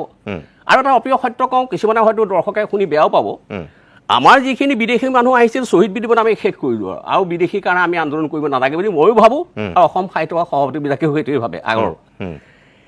এতিয়া এটা ইণ্টাৰনেল আউটছাইডাৰ অসমলৈ আহিবলৈ আৰম্ভ কৰিছে বিহাৰৰ পৰা। এজন মন্ত্ৰী আছে, মই তেওঁৰ নামটো ঠিক নাজানো, অশোক সিংঘাল ন, তেওঁ এই কণ্টেক্টটো কৰিছে। কিছুমান বিহাৰী মানুহ ইয়াত আমদানি কৰিবলৈ আৰম্ভ কৰিছে, সেইবিলাকে ইয়াত খোপনি পুতিছে। আগৰ যিবিলাক বিহাৰী মানুহ ইয়াত আছে সেইবিলাক মোৰ লগত একেলগে পঢ়া, একেলগে থকা, এই থাকক। কিন্তু নতুনকৈ আনি আকৌ তেওঁলোকে ভোটাৰ তালিকাত নাম অন্তৰ্ভুক্ত কৰিব, ইয়াত ভোট দিব, তেওঁলোকে ইয়াৰ নাগৰিক হ'ব। আমাৰ মানুহ গৈ পেলাই বিহাৰত থাকিবগৈ পাৰে নে? আমাৰ মানুহ গৈ মহাৰাষ্ট্ৰত থাকিব পাৰে নে? গুজৰাটত থাকিবগৈ পাৰে নে? তেনেকৈ সংগঠন কৰিব পাৰে নে? তেওঁলোককতো আমি বহুত বস্তু দিছোঁ, তাৰপিছতো এতিয়া কি কাৰণে দিছে? ভাৰতবৰ্ষৰ এনেকুৱা এখন ৰাজ্য ক'ৰবাত আছেনে য'ত অসমীয়া মানুহ কোনোবা মন্ত্ৰী হৈছে? চাওক, গতিকে আমাৰ এই গোটেই বস্তু ধাৰাটো ক'লৈ গৈছে? ৰাজনৈতিক ধাৰা, সাংস্কৃতিক ধাৰা। আমি কেতিয়াবা শুনিছোঁনে বাৰু? আপুনি চাওক, ছাত্ৰ অৱস্থাৰ পৰা কওক, শিশুৰ পৰা কওক, ভূমি পূজন। আমিতো ভূমি পূজন অনুষ্ঠান আমি কোনোদিন পাতি পোৱা নাই। আমি এই অমৃত কৰৰ হৈ পেলাই ঘূৰি ফুৰা দেখিছেনে? অসমীয়া গোটেই হিতাধিকাৰী মহিলাবিলাকে অমৃত কৰৰ হৈ ঘূৰি ফুৰে। গতিকে আমাৰ সাংস্কৃতিক জীৱনটো এই মিহিকে, এইটো ব্ৰিটিছৰ যিটো নীতি, এতিয়া মই কি ক'ম, বেলেগ ভাষাত কৰে তেখেতৰ হয়তো যে ডাঙৰ হেৰি হয়, মইতো চিধাই ক'ব লাগিব যে আপুনি ৰবাৰ্ট ক্লাইভ নেকি? অসম মুখ্যমন্ত্ৰী মই তেনেকৈ ক'ব লাগিব এতিয়া। কিয়? আমাৰ যিটো ধাৰাত কাম কৰিছে তেনেকুৱা হৈছে। ঠিক আছে, মই আকৌ আহিম আপোনাৰ কাষলৈ। কেশৱ গগৈ ডাঙৰীয়াই যিখিনি কথা কৈছে আপোনালোকে নিজে বিচাৰ কৰিব, মই একো নকওঁ। কিন্তু আপোনালোকে এটা কথা আগতেও মই কৈছোঁ, আজিও ক'ম, এজন কেশৱ গগৈ হিমন্ত বিশ্ব শৰ্মাৰ পূৰ্বে কটনৰ সাধাৰণ সম্পাদক আছিল আৰু সেই সময়ত এজন ছাত্ৰ নেতা হিচাপে হিমন্ত বিশ্ব শৰ্মা যেনেকৈ সাধাৰণ সম্পাদক হৈ কটন কলেজত তেতিয়াই বিখ্যাত হৈছিল, এইগৰাকী কেশৱ গগৈও তেতিয়া অত্যন্ত বিখ্যাত হৈছিল। আজি যিবিলাক হোষ্টেল আছে, আজি যিবিলাক গাৰ্লছ হোষ্টেল, বয়জ হোষ্টেল, যিবিলাক নামাকৰণ এখেতৰ দিনতেই হোৱা, আনকি লাইব্ৰেৰীটোলৈ এখেতৰ দিনতেই হোৱা। আৰু হিমন্ত বিশ্ব শৰ্মাই এখেতৰ নাম বহুতবাৰ কৈছে পৰৱৰ্তী সময়ত। আৰু এইজন কেশৱ গগৈ এতিয়া তেখেতৰ ভাতৃ সদৃশ হিমন্ত বিশ্ব শৰ্মাৰ কিছু কাম কাজ এক প্ৰকাৰ সমৰ্থন কৰা নাই, চোকা সমালোচনাহে কৰে। এটি নিৰ্বাচনৰ সময়ত আঁঠুৱা কম্বল বা টকা পইচাৰ খেল হৈছিল বুলি এটা অভিযোগ আছিল। বিজেপিৰ দিনত সেইটোকে এতিয়া পোহৰৰ হ'বলৈ গুচি গ'ল নেকি? তাৰমানে কংগ্ৰেছৰ দিনত এইটো মই বহুতবাৰ টক শ্ব'ত পাইছোঁ যে কংগ্ৰেছৰ দিনত সূতা কম্বল আঁঠুৱাৰ কথাটো কয়। সূতা কম্বল আঁঠুৱাৰ কথাটো একদম চিম্পল। সেই সময়ত কংগ্ৰেছ চৰকাৰৰ সময়ত আমি যেতিয়া দেখিছিলোঁ, মোৰ ওপৰত ধুনীয়া কথা কৈছে, মই শুনিবলৈহে মন গৈ আছে, আজি টক শ্ব'ত মই ক'বলৈ মন ইচ্ছা নাই, ইমান ধুনীয়া কথা পাতি আছে। সেই সময়টোত সূতা দিয়া হৈছিল সেই মহিলাসকলক নিজে স্বাৱলম্বী হ'বৰ কাৰণে, তাত বৈছিল, ঘৰে ঘৰে তাত বৈছিল। সেই সময়ত আত্মসহায়ক গোটবোৰ গঠন হৈছিলে, পিঠা পনা বনোৱা, কাপোৰ বিক্ৰী কৰা, সেই ধৰণৰ এটা স্বাৱলম্বিতা দিশে মহিলাসকলক লৈ যোৱা হৈছিল। অসমৰ মহিলাসকলক সেই সময়ত তৰুণ গগৈ ডাঙৰীয়াই তেনেধৰণে এটা পৰিকল্পনা কৰিছিল। 2 নম্বৰ আঁঠুৱাৰ কথা, সেই সময়ত খুব ডেংগু মেলেৰিয়া যিটো প্ৰভাৱ, যিদৰে অলপ মস্কিটো এইবিলাক একো নাছিল, সেই সময়ত আঁঠুৱা দিয়াটো খুবেই জৰুৰী আছিল মানুহৰ জনগণৰ স্বাস্থ্যৰ কাৰণে। 3 নম্বৰ কথা, সূতা কম্বলৰ ঠাণ্ডা দিন, সেই সময়ত আজিকালি ঠাণ্ডা কমিছে, সেই সময়ত ঠাণ্ডাটো বহুত বেছি আছিল। এঘৰ যিকোনো দৰিদ্ৰ জনগণৰ কাৰণে, গাঁৱৰ মানুহৰ কাৰণে কম্বল এখন দিয়াটো খুব জৰুৰী আছিল। আৰু সেই বস্তুবোৰ ভাবে এতিয়া যেনেকৈ তেওঁলোকে বিজেপি আইটি মানুহে বিভিন্ন ধৰণে ট্ৰল কৰে, তেওঁলোকে আচলতে গুণাৰ্থখিনি বুজি নাপায়, তেওঁলোকে বেলেগ কথা কৈ থাকে। আৰু মই আপোনাক কংগ্ৰেছৰ সময়ত ইমান ধুনীয়া আঁচনি আছিলে, এই যেনেকৈ মাধুৰী, মামনি, আইদেউ, বাইদেউ, নবৌ, অৰুন্ধতী, সেই সময়ত ছোৱালী তুলনি হ'লে গ'ল্ড সোণ দিয়াৰ কথা কৈছিলে। সেই সময়ত যেতিয়া ল'ৰা ছোৱালী ভালকৈ পৰীক্ষা পাছ কৰিছিলে, ডিজিটেল ইণ্ডিয়াৰ কথা কৈছিলে, সেই সময়তে কম্পিউটাৰ দিয়াৰ কথা কৈছিলে, ডেস্কটপ, লেপটপ, তাৰপিছত যিখিনি ষ্টেণ্ড কৰিছিলে, নাচালে পঢ়াৰ ব্যৱস্থা কৰা হৈছিলে। আজিকালি কি কৰিছে, বাইক স্কুটি এইবিলাক দি দিলে, বাইক স্কুটিখন দিয়ে তেলটো ভৰাবলৈ ক'ব, 1250 টকা হ'ব যেন, তেনেকুৱা কথা নাই। কিন্তু মই ইয়াত বহি থাকোঁতে ওপৰত কথা পাতি থাকোঁতে মই এটা বস্তু খুব ভালদৰে মন কৰি মই অকণমান কৈ দিওঁ, কথাটো মোৰ আপুনি চমুকৈ ক'বলৈ কৈছে। আমাৰ মুখ্যমন্ত্ৰী ডক্টৰ হিমন্ত বিশ্ব শৰ্মা ডাঙৰীয়া যিধৰণে চৰকাৰখন চলাইছে, তেওঁলোকে এখন ষ্টেট বুলি ভাবি লৈছে, ষ্টেট নহয়, তেওঁ চৰকাৰ। ৰাজনীতি বিজ্ঞান যদি পঢ়িবলৈ যাওঁ, আমি ৰাজনীতি বিজ্ঞান পঢ়িলে এটা বস্তু গম পাওঁ যে ষ্টেট মানে এখন সম্পূৰ্ণ চৰকাৰ নহয়, ষ্টেটত বহুত থাকে, চৰকাৰ থাকে, জনগণ থাকে, সংবিধান থাকে, এয়া বিভিন্ন বস্তু থাকে, তদন্তকাৰী সংসদ থাকে, আৰু এই যে মানুহে ভোট দিয়ে, মানুহে ভোট দি ষ্টেট এখন চলাইছে, ষ্টেট এখনৰ পাৱাৰ থাকে, যেনেকৈ মেচিন থাকে, পুলিচ থাকে, ইনকাম টেক্স থাকে, বিভিন্ন বস্তু থাকে। এতিয়া আমাৰ এই ধৰণে বাছ চাৰ্টিফিকেটৰ কথা অলপ আগতে শিক্ষা ক'ব লাগিছে, কাৰণ নেকি আমাৰ যিখন সংবিধান, আমাৰ সংবিধানে যিবোৰ স্বাধীনতা দিছে, বা স্বাধীনতা নিজৰ মৌলিক কিছুমান অধিকাৰ দিছে, সেই অধিকাৰবোৰ খৰ্ব কৰি পেলাই এই যে আমি মানে যেতিয়া জনগণ যেতিয়া এখন গভৰ্ণমেণ্ট এটা মানুহৰ বিধায়ক বনাই পেলাই তাৰমানে চৰকাৰ গঠন কৰিব দিয়ে, আমাৰ হৈ তোমালোকে চৰকাৰ চলোৱা, যিখন দল হয় বিজেপি হওক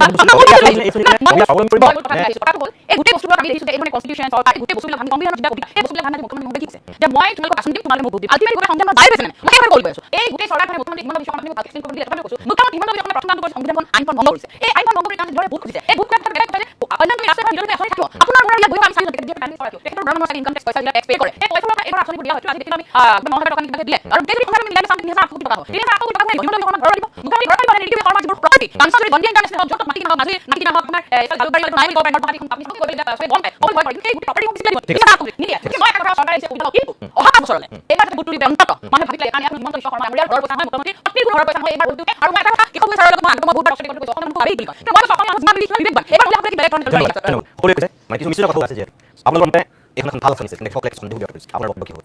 চাওক এতিয়া মই অথনি 45 মিনিটৰ পৰা মই এই আঁচনিখনৰ বিৰুদ্ধে নামিব লাগিব, মহিলাসকল কিয় পচাইছে সেইটোলৈ সকলো যেন দুখী হৈছে। আজি ইয়াত বহি থকা প্ৰতিজন জ্যেষ্ঠ তেখেতসকলৰ মাজত মই কথা ক'বলৈ সুযোগ পাইছোঁ, সেইটো কাৰণে মই নিজকে ভাগ্যৱান বুলি ভাবিব কৰোঁ। কিন্তু তথাপিতো যিটো ৰাজনৈতিক দল এটা ৰিপ্ৰেজেণ্ট কৰি আছোঁ, সেইখিনি ক'ব লাগিব নিজৰ ভাগত।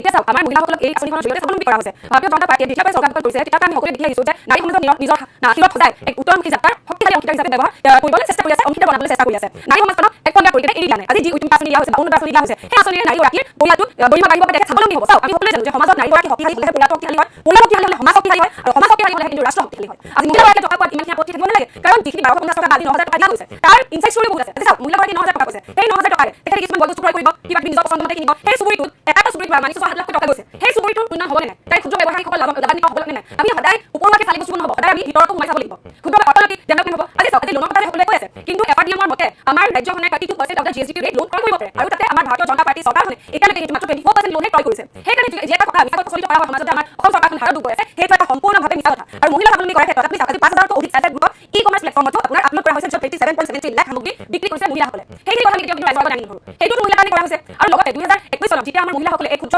মাইক্ৰ ফাইনেন্সসকলৰ পৰা লোন লৈ হাৰাশাস্তিৰ সন্মুখীন হ'বলগীয়া হৈছিলে, তেতিয়া অসমে এখন উন্নত ৰাজ্য আছিলে ভাৰতবৰ্ষৰ ভিতৰত যোনে সাহায্য প্ৰদান কৰি আপোনাৰ কিমান 200 কোটিতকৈ অধিক টকা সাহায্য প্ৰদান কৰি মহিলাসকলক সেই লোনৰ হাৰাশাস্তিৰ পৰা সকাহ দিবলৈ চেষ্টা কৰিছে। এইখিনি কথা আপুনি কৈছে, মই এটা মূল কথা সুধিছোঁ, আপুনি কৈছে হয় যে যিমানখিনি ঋণ ল'ব লাগে সেইখিনি লোন 10% এতিয়াও আমি ল'ব পৰা অৱস্থাত আছোঁ, কিন্তু এতিয়ালৈকে চৰকাৰখনে এই যে 2 লাখতকৈও যে বেছি ঋণ লৈছে, হিমন্ত বিশ্ব শৰ্মা ডাঙৰীয়াই যেতিয়া তৰুণ গগৈ ডাঙৰীয়াৰ পৰা বিজেপি চৰকাৰ আহিছিল, তেতিয়া আপুনি চাগে গম পায় যে 10,000 কোটি টকাৰ ঋণ যেতিয়া কংগ্ৰেছে এৰি থৈ গৈছিল, হিমন্ত বিশ্ব শৰ্মাই ঠিকছে সমালোচনা কৰিছিল। তৰুণ গগৈ আমাৰ সময়ত বহু বিধানসভাত সমালোচনা কৰিছে, বাহিৰত সংবাদ মাধ্যমত সমালোচনা কৰিছে যে 10,000 কোটি টকাৰ ঋণৰ বোজা আপুনি আমাক দি থৈ গৈছে। এতিয়া যদি 2 লাখ কোটি টকা ঋণ লোৱাটো ভাল হয়, তেতিয়া 10,000 কোটি টকাৰ ঋণটো কেনেকৈ আছে? চাওক, আজি যিটো ঋণৰ বোজাৰ কথা কৈ আছে, কংগ্ৰেছ চৰকাৰে ঋণ লৈছিলে হয়, কিন্তু সেই ঋণ পৰিশোধ কৰিব পৰা ক্ষমতা কংগ্ৰেছ চৰকাৰখন আছে নে নাই সেইটো আমি চাব লাগিব। আজি আমাৰ চৰকাৰখনে ঋণ লৈছে নিশ্চিতভাৱে, কিন্তু যোনটো এটা GST ৰেচিঅ' থাকে, সেই ৰেচিঅ'ৰ ভিতৰতে ঋণসমূহ প্ৰয়োগ কৰিছে আৰু আমাৰ চৰকাৰখনে ঋণ পৰিশোধ কৰিব পাৰে কাৰণে ঋণ লৈছে। আৰু যোনটো টেক্সৰ কথা আজি উঠোৱা হৈছে, টেক্স পেয়াৰৰ পইচা দিয়া হৈছে, কংগ্ৰেছৰ চৰকাৰৰ দিনত 2 লাখ 3 লাখ টকালৈকেহে টেক্স ফ্ৰী আছিল, তাৰ বিপৰীতে ভাৰতীয় জনতা পাৰ্টি চৰকাৰৰ 12 লাখ টকালৈকে টেক্স কৰা হৈছে। 12 লাখ টকা ইনকাম কৰা, বছৰেকত 12 লাখ টকা ইনকাম কৰা মানুহৰ উন্নতিৰ লগে লগে মানুহৰ প্ৰগতিৰ লগে লগে সেই টেক্সৰ যিটো পাৰ্চেণ্টেজ সেইটো বৃদ্ধি হৈ যাবই। এইটো এখন উন্নয়নশীল ৰাষ্ট্ৰৰ স্বাভাৱিক কথা। আজি আমি কাইলৈ পৰহিলৈ যদি আকৌ আমাৰ বিজেপি আহে বা কোনোবা যদি কংগ্ৰেছ আহে, তেতিয়াহ'লে আজি যিটো টেক্সৰ ৰেট সেইটো আজি 5 বছৰৰ একে থাকিব। সেইটো এটা কণ্টিনিউৱাছ প্ৰচেছ, সেইটো স্বাভাৱিক কথা। কিন্তু সেইটো কথা আপত্তি কৰিছে যে মুখ্যমন্ত্ৰী আমাক ভোট দিব নিদিলে যিটো কথা কৈছে আচলতে সেইটো বিজেপি পইচা নহয়, এইটো চৰকাৰৰ পইচা। গতিকে চৰকাৰৰ পইচাটো লৈ মানুহক ব্লেকমেইল কিয় কৰা হৈছে? আজি চাবজেক্ট আপুনি ক'লে ৰেজৰ টকি হ'লে টেক্সটো লেভেলটো ইনকাম টেক্সৰ লেভেলটো ইনক্ৰিজ হৈ যাব। তাৰ কথা মানি ল'ব আমাৰ জনসাধাৰণৰ প্ৰগতি হৈছে আমাৰ চৰকাৰ দিনত। সেইকাৰণে 12 লাখ টকালৈকে টেক্স ফ্ৰী কৰিব পৰা পৰিস্থিতি আমাৰ চৰকাৰখনে আহি কৰিছে, সেইটো আমি মানিব লাগিব। আৰু লগতে মুখ্যমন্ত্ৰী যিটো কথা আপুনি প্ৰশ্ন উঠাই আছে, আজি অকণমান আগতে আমাৰ চেনেলতে দুগৰাকী মহিলাৰ বিজ্ঞাপন ক'লে যে তেখেতসকলে কি কৈছে, এই মহিলাৰ কথাটো লৈ কিনে আমি নিজৰ এখন দোকানৰ সামগ্ৰী কৰিব পাৰিম। কোনোবা এগৰাকী কৈছে নিজৰ ল'ৰাটো টিউশ্যন ফিটো দিব পাৰিম, কিমান এটা গৌৰৱ নম্বৰটো আৰম্ভণি কৰিছে পইচাটো যদি সদ্ব্যৱহাৰ হ'ব, সেইটো বস্তু সমৰ্থন দিয়ে, সেইটো সমৰ্থন কৰিছে। সংবিধানে কৈছে পইচাটো যদি সদ্ব্যৱহাৰ হয় বা কৃষকবোৰে কৈছে যে সেইটো আদৰণীয়। কিন্তু সকলোৱে এই যে যিমানখিনি মানুহ আজি 40 লাখ মানুহৰ চাগে মহিলাসকলে সকলোৱে সদ্ব্যৱহাৰ কৰিব আমি গান্ধী দিব পাৰিবনে? আজি যদি সেইটো প্ৰশ্ন উঠাব 40 লাখ মহিলা সদ্ব্যৱহাৰ কৰিব মানে আমি জনসাধাৰণৰ ওপৰত প্ৰশ্ন উঠাই আছো। আমি ভাবো ভাৰতীয় জনতা পাৰ্টি পক্ষৰ হিচাপে ইমানখিনি অধিকাৰ বা এইখিনি ডাঙৰ হৈছে জনসাধাৰণৰ ওপৰত প্ৰশ্ন উঠাম। আজি জনসাধাৰণে টকাটো চৰকাৰৰ ফালৰ পৰা পাইছে, চৰকাৰে তেখেতলোকক অনুদান দিছে, উন্নত দিছে, উদ্যমী মহিলা আঁচনি দিছে, আমাৰ মহিলাসকলক স্বাৱলম্বী কৰিবলৈ ওপৰত আনিবলৈ সদায় চেষ্টা কৰি আহিছে। আজি আমাৰ বিশ্বাস আছে প্ৰতিগৰাকী মহিলাই কিন্তু সেই টকাৰে সদ্ব্যৱহাৰ কৰি নিজৰ ঘৰখনত কিবা এটা বস্তু ক্ৰয় কৰিবলৈ, নিজৰ টকাৰে বা যিকোনো লাগতিয়াল কামত ব্যৱহাৰ কৰিবলৈ চেষ্টা কৰিব। আজি মোৰ সন্মুখতে মই আজি দিনটোৱে ব্যক্তিগত অভিজ্ঞতা এটা শ্বেয়াৰ কৰিছো। মই যেতিয়া পাৰ্টি অফিচলৈ যাবলৈ ঘৰৰ পৰা আহিছিলো আৰু গাড়ীখন গৈছো, মই আমাৰ ওপৰত কেইগৰাকীমান মহিলা দেখিছো, ধুনীয়াকৈ সাজি পাৰি আহিছে, সকলোৰে মুখত কেনেকুৱা এটা হাঁহি বিৰিঙি আছিল ন। সকলো মই সুধিলো আমি আপোনালোকে কিয় 9,000 টকাটো পাইছে কাৰণে আজি ইমানখিনি হেপী হৈছে, চাওঁ আমি 9,000 টকা পাইছো। কিন্তু তাৰ লগতে আৰু এটা কথা কৈছে যে ডক্টৰ হিমন্ত বিশ্ব শৰ্মা ডাঙৰীয়াই আজি আমাক অৰুণোদয় আঁচনি যদি নিদিও তথাপিতো কিন্তু আমি ভোট ডক্টৰ হিমন্ত বিশ্ব শৰ্মা ডাঙৰীয়াকে দিম। কিয়? কাৰণ অসমৰ ইতিহাসত আমি কোনো ধৰণে এনেধৰণৰ মুখ্যমন্ত্ৰী পোৱা নাছিলো যোনে ৰাইজৰ সমাজত এনেধৰণে শুনে। আজি ডক্টৰ হিমন্ত বিশ্ব শৰ্মা আমাৰ অসমৰ মুখ্যমন্ত্ৰী হোৱাৰ লগতে কিন্তু আমাৰ অসমত বসবাস কৰা প্ৰতিটো পৰিয়ালৰ এজন সদস্য হৈ পৰিছে। আমি জন আশীৰ্বাদ যাত্ৰাত ওলাই অহা লোকসকলক তাচিল কৰাৰ আপুনি চাওকচোন সেই জন আশীৰ্বাদ যাত্ৰাত বুঢ়ী আইতাগৰাকী ওলাইছে। আজি 70-80 বছৰীয়া আইতাগৰাকী ওলাইছে। সেই 70-80 বছৰীয়া আইতাজনীৰ কাৰণে অৰুণোদয় জানো মহত্বপূৰ্ণ নহয়? তেখেতকো ওলাইছে নিজৰ পুত্ৰক মৰম কৰা নিচিনা হিমন্ত বিশ্ব শৰ্মা ডাঙৰীয়াক মৰম কৰিছে। সেইবোৰ হৈছে ৰাইজৰ মৰম। 9 বছৰত যিটো মহিলা কথা ক'বলৈ বিচাৰিছে যিহেতু আজি 9 বছৰত আমাৰ ৰাইজৰ কাৰণে যিমানখিনি কাম কৰিবলগীয়া আছিলে আমাৰ চৰকাৰখনে ভাৰতীয় জনতা পাৰ্টি চৰকাৰখনে কৰি গৈছে। অস্তিত্ব ৰক্ষাৰ পৰা আৰম্ভ কৰি নিকাম নিযুক্তি প্ৰদান কৰাৰ পৰা আৰম্ভ কৰি চিভিল ইণ্ডাষ্ট্ৰিয়ালৰ পৰা আৰম্ভ কৰি মহিলাসকলক স্বাৱলম্বী কৰাৰ পৰা আৰম্ভ কৰি তাৰ পিছত কিন্তু আমাৰ মুখ্যমন্ত্ৰীজনাই আশীৰ্বাদ ল'বলৈ ৰাইজৰ মাজত ওলাই গৈছে। সেইটো আমি বেয়া পাব নালাগে। ৰাইজৰ আশীৰ্বাদে আমাৰ কাৰণে সদায় আটাইতকৈ ইম্পৰ্টেণ্ট। আজি ৰাইজ জনতাই যদি আমাক আশীৰ্বাদ কৰে তেতিয়াহে চৰকাৰ গঠন হয়। সেই ৰাইজৰ মাজত আশীৰ্বাদ ল'বলৈ মুখ্যমন্ত্ৰীজনাই ওলাই গৈছে আৰু আমি নিশ্চিতভাৱে সকলোৱে নিশ্চিত কৰি দেখা পাইছো যে ৰাইজে কি ধৰণে তেখেতক আশীৰ্বাদ দিছে। আৰু যে এটা কথা কৈছে এটা প্ৰশ্ন উঠাই আছে যে মিটিঙত জোৰ জবৰদস্তি লগা হয়। চাওক আজি অৰুণোদয় আঁচনি যে দিছে 40 লাখ মহিলা 40 লাখতকৈ অধিক মহিলা তাতো নিশ্চিতভাৱে কিছু কংগ্ৰেছ কৰ্মীও আছে। এনেকুৱা কৰা নাই যে এঘৰ মানুহৰ মহিলাগৰাকীয়ে কংগ্ৰেছৰ তেখেতৰ ল'ৰাটো কংগ্ৰেছ কৰে বা এটিপি কৰে সেইকাৰণে তেখেতক অৰুণোদয় আঁচনি নিদিওঁ তেনেকুৱা কাৰণে কংগ্ৰেছ কৰ্মীসকলে সেই মিটিঙলৈ নাহে। সেইটো একেবাৰে ভুৱা কথা। কাৰোবাক জোৰ জবৰদস্তি কৰি মিটিঙলৈ অনা হয়। মোৰ নিজৰ ভোট শ্ৰী সিংহ নামভোট মোৰ নিজৰ ভোটত দিয়ে এগৰাকী অধিক মহিলাই অৰুণোদয় আঁচনি লাভ কৰিছে। যিখিনি বক্তব্য আপুনি ৰাখিছে পৰৱৰ্তী বিজেপিৰ মুখপাত্ৰৰ বক্তব্য আপুনি শুনিছে, আপোনাৰ কিছু কথা বিৰোধিতা কৰিছে বা তেনেকুৱা কথা নহয়। আমাৰ তাত হ'ল যে অসমখনৰ উন্নতি প্ৰগতি হওক, আন্তৰিক অসম সকলোৱে সকলোৱে বিচাৰে। একেটা সময়তে এইটো বিচাৰে যাৰ জাতিটো হিৰোচিকা বিনাদৰে হওক শিশুকে আপুনি চাওক অকল কাইলৈ পৰহিলৈ চিন্তা কৰাতকৈ আমি 1 মাহৰ কথাও চিন্তা কৰিব লাগিব, 1 মাহৰ পিছৰ পৰিৱেশটোৰ কথাও চিন্তা কৰিব লাগিব। যিখিনি বিদ্যমান মানুহ সকলোৱে কৈ আছে যে তেতিয়া সমষ্টিৰ কাৰণে আঁচনিয়ে মানুহক হয়তো উন্নিব পাৰে, কিন্তু দীৰ্ঘমেয়াদী পৰিৱৰ্তনৰ যিটো আমাৰ সিদ্ধান্ত সেই ক্ষেত্ৰত এই আঁচনিয়ে সহায় কৰা নাই। কৃষকভাৱে কিছু কথা স্পষ্ট হৈ পৰিছিল মুখ্যমন্ত্ৰী হিমন্ত বিশ্ব শৰ্মাই বাধ্যত কিছু এনেকুৱা নিৰ্বাচনত জয়ী হ'বৰ কাৰণে এনেকুৱা কথা ক'বলৈ বাধ্য হৈছে বুলি কৈছে। আপুনি তেনেকৈ ভাবেনে? মোৰ দিয়া দুটা কথা। এটা হৈছে যে এই মই এতিয়াও প্ৰশ্ন কৰিম যে এই পইচা যে ইমানখিনি ধাৰ লাগিছে এই ধাৰবোৰ কেনেকৈ পূৰ্ণ হ'ব।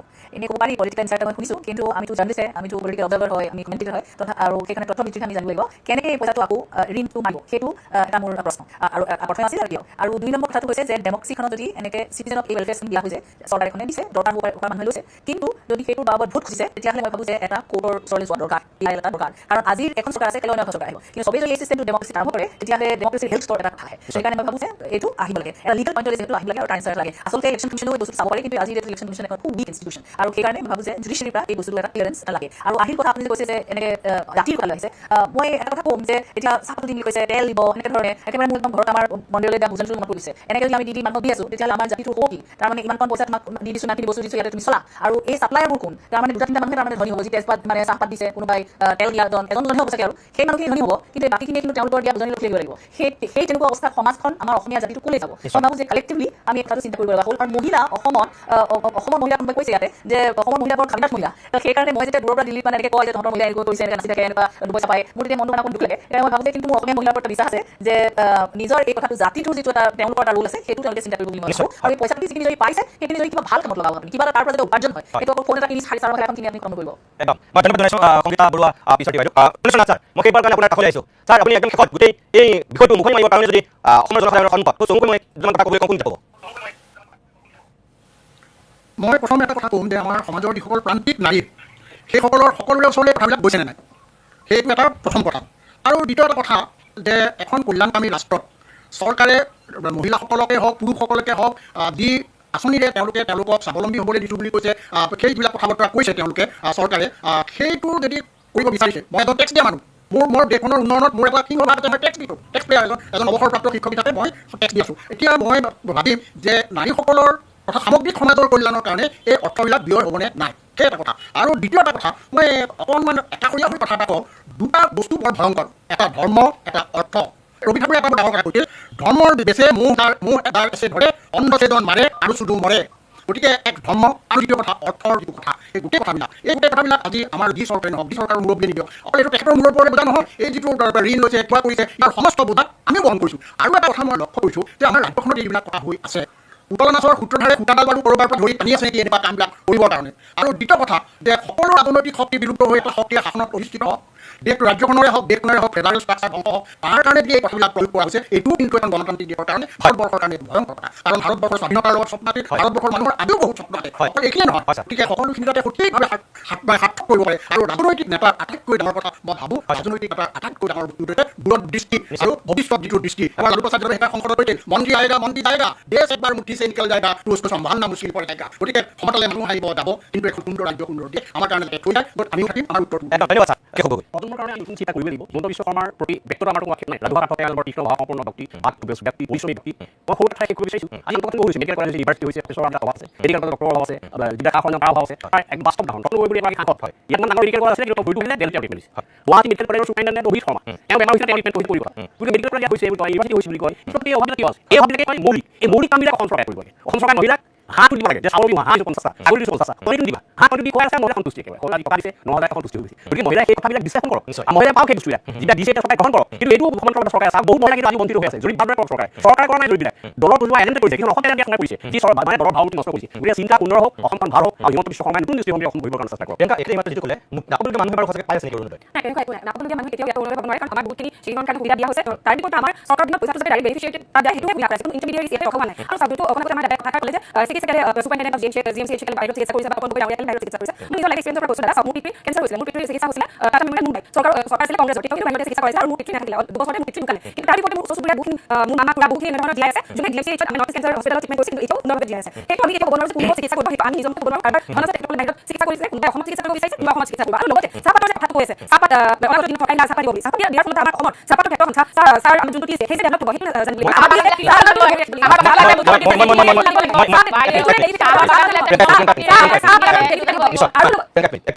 মই শেষ কৰিব লাগিব। মই আমাৰ সময় দিব পাৰিম, বিশেষ কিবা কৰিব বিচাৰিছিলে।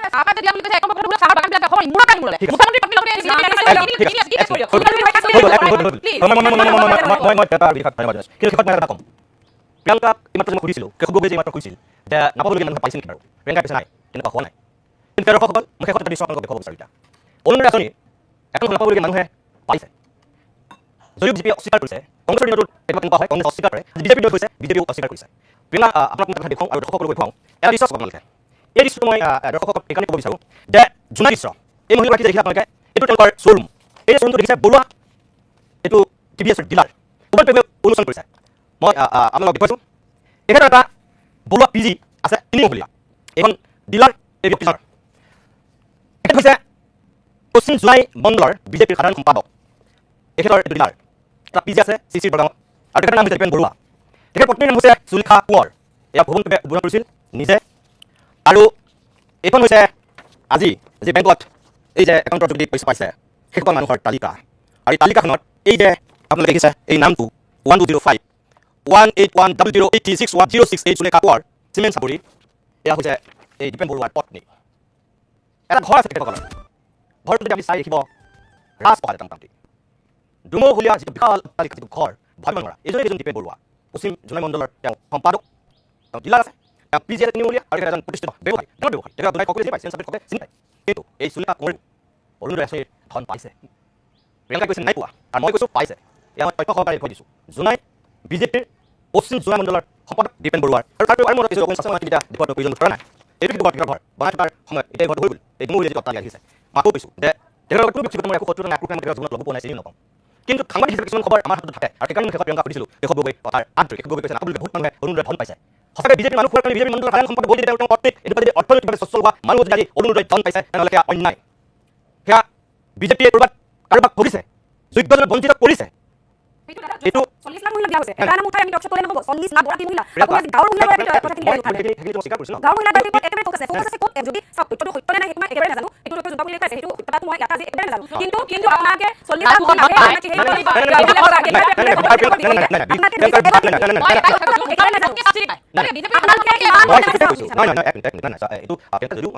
আৰম্ভণিতে কৈছোঁ ন, সকলো মহিলাক সন্মান কৰি দিলে মই কথা কৈছোঁ। কিন্তু মই কৈছোঁ যে আপুনি কৈছে যে নাই কোনো পোৱা নাই, নাই বুলি আপুনি কৈছে। মই